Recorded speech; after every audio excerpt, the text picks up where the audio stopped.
Hi, Precalculus. Welcome to your first video ever. I know you're all very excited.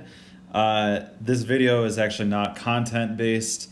This is the video to go over the syllabus. And I want you to also start getting the hang of Edpuzzle so you can ask any questions that you might have during this week about Edpuzzle because you will get two other content related videos after this one. So I just wanted to highlight some important things here. So this is Mr. Bristol, by the way.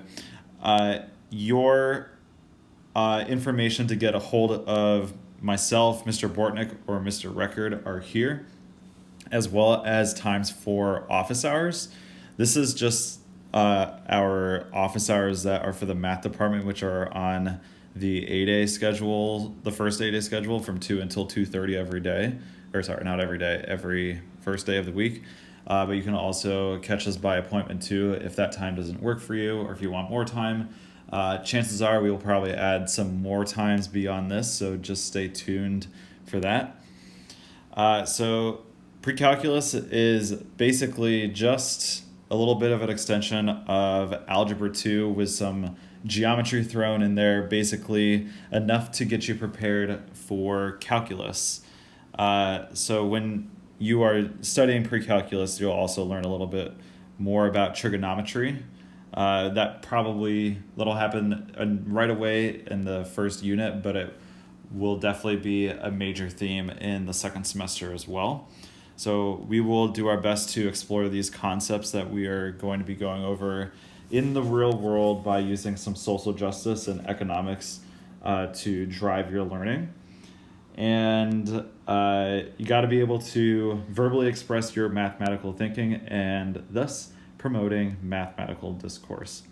So if I were you and I was a student right now doing virtual learning, I would probably recommend that you get either a binder with graph paper or a spiral notebook with graph paper in it. We're going to be doing quite a bit of graphing for this unit and several units. And I think it's helpful when you are actually taking notes because it helps you absorb the information a little bit more. You will also need a graphing calculator. So we want you to have a TI 83 plus or higher, and it can be online. And I'll go over more what we can do with that in a little bit. So our grading breakdown is like this. Homework is 20%. Formative assessments, which is like quizzes, are 20% as well. Summative assessments, which are tests and projects, are 40% of your grade, so that has the most weight.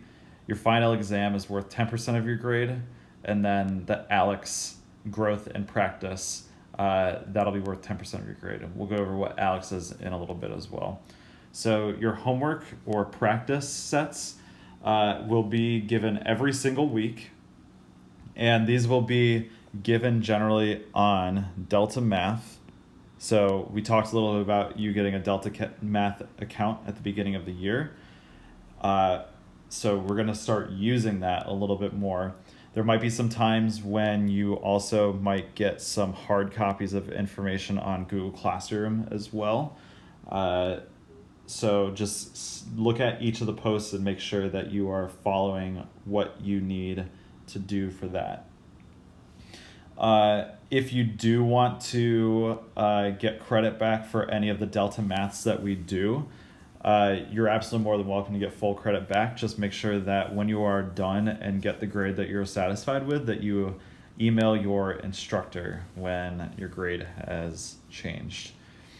In addition to that, so we have weekly mastery quizzes.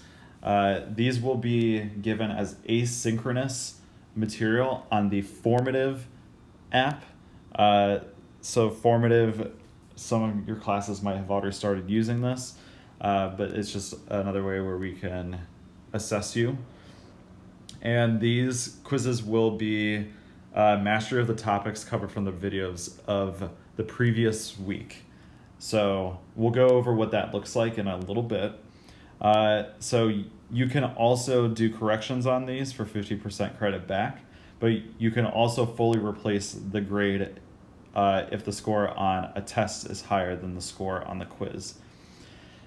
You also have unit tests, so these will also be given on formative. Your projects will be given on a Google Classroom post, but tests cannot be redone, so also keep that in mind.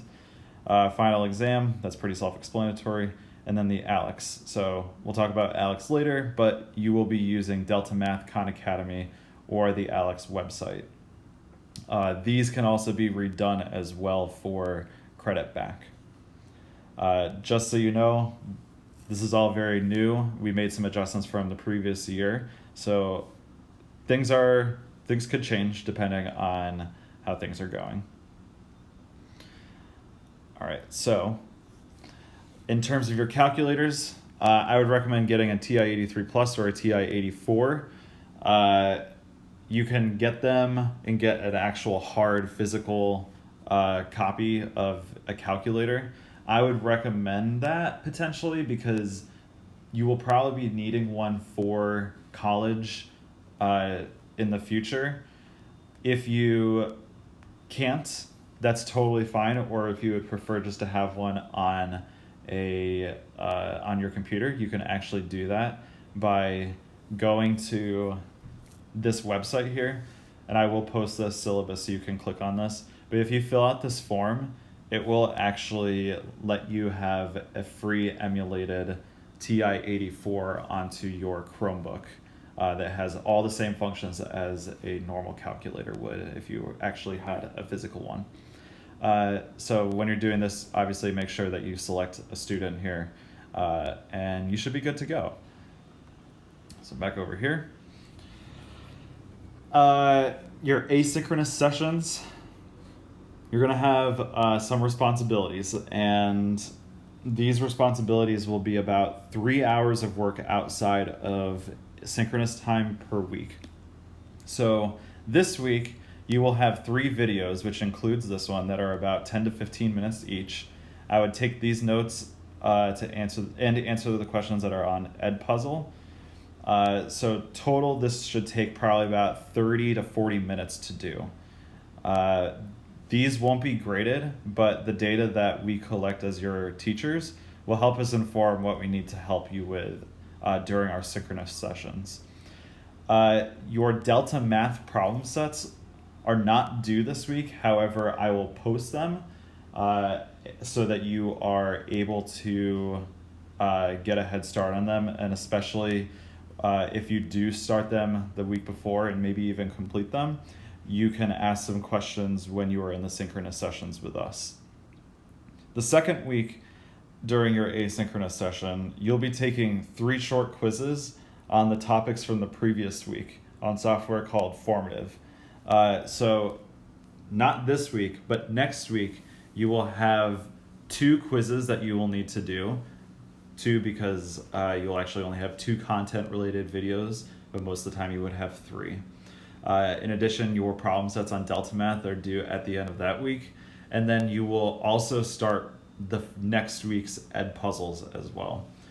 So your synchronous sessions are here to help us expand more on the previous week's Edpuzzles, and I know there was a lot that was kind of thrown out at you, and I want to get you kind of an idea of what this is. So this is week 3 currently. Your Edpuzzles that you're doing this week are the syllabus, one on parent functions, and then one on intercepts and symmetry. During the actual meeting time this week, we're going to work on more community building and identity with co-creating classroom agreements. And you don't have any Delta Math or formative assessments that are due this week. Next week is when it gets pretty exciting. So next week, if you notice here, these are what we are going to be working on during the synchronous time next week. And in addition to that, by the end of the week, you need to take a formative assessment, and the Delta Maths are both due at the end of the week. But if you notice, you have new Edpuzzles that are going to be due for the following week so that we can talk about that during our synchronous sessions. And then if you notice, you have new content that you're going to work on for your Edpuzzles on that following week. And then your assessment will be on the transformation stuff. So just take note that you're going to have to play a little bit of catch up if you don't do these in time for the synchronous work and you're going to start to fall behind. I would recommend that you try to stay on top of the schedule as best as you can with doing the content the week before so that we can talk about things during the synchronous session the next week, and then you can take your assessment then. If you are absent from any session, that's totally fine. You'll find the session on the Google Classroom in the class folder, and then find the synchronous folder. Your sessions are recorded, so if you, and in addition, if you need an extension on problem sets or projects, please let us know. The last thing is, or one of the last things is ALEX. ALEX is an assessment tool that identifies the strengths and weaknesses of a student's mathematical knowledge, reports its findings to the student, and then provides the student with learning environment for bringing this knowledge up to an appropriate level for college course placement. Many college campuses use the ALEX exam in order to decide what math class incoming freshmen will be placed into. Colleges that do not use ALEX use tests that assess similar skills. And it's in our goal that you are placed into a non-remedial math course in college. So kind of like what you've been doing previously with interims with the SAT, a few times during the year, we will be taking ALEX exams to help you so that you are ready for this test. So here is just an example of what one college might be doing in terms of the score. We won't worry about this for a little bit, but this is also arbitrary. This could be different for different colleges. And then the last part that we want to talk about is earned honors. So this is new for us this year. We've never done this before, but we wanted to give you this potential opportunity to earn an honors credit with your grade. So the first thing that you need to do, pretty straightforward, is just end the semester with a 75%. The second thing is this honors portfolio. So every week with your problem set, you will have extra problem sets to do. Maybe just a couple of questions, but these you will have to earn 50% of the total credit throughout the entire semester. So let's say 1 week you get a 40% on the on this weekly problem set for earned honors. That doesn't mean you're out of it. It just means that you need to earn your credit back, or you need to earn your credit from another week. Same thing with questions on tests. There is going to be a few extra questions for people that want to try to earn the honors credit. Same thing.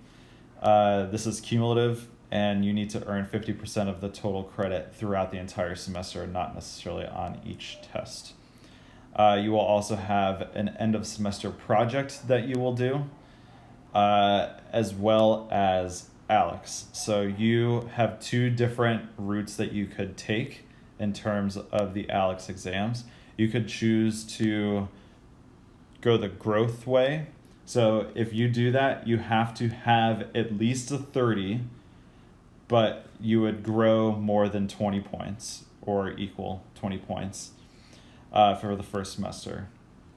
Or you could just flat out achieve that score of 40, and then that's it. You don't have to worry about any growth with that. So that's it. So again, this information can change depending on the how things are going with synchronous and asynchronous work, but this is pretty much it. So I'd recommend that you now move on to the next Edpuzzle, which is parent functions, and I will see you all later.